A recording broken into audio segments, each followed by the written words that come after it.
老婆，煩死我！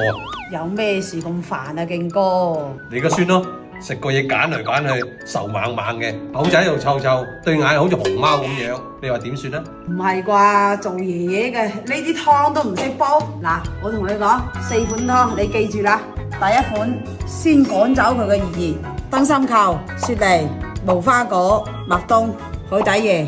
哦，加水煲半個鐘就得啦，係嘛？起碼要煲40分鐘啦。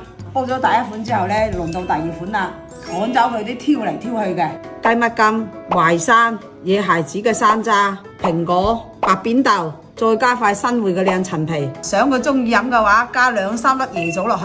第三個呢，之前已經教過你㗎啦，淮山、蓮子、慈實、茯苓卷、蘋果乾，再加幾粒椰棗落去。嗱，輪到第4款啦，生高高、太子參、羊肚菌、慈實、淮山，再落幾粒椰棗。出去買新鮮嘅排骨或者瘦肉加落去啊，更加好飲哦！煲1個鐘頭就可以飲得啦。好嘅，呢4款湯我收藏好啦。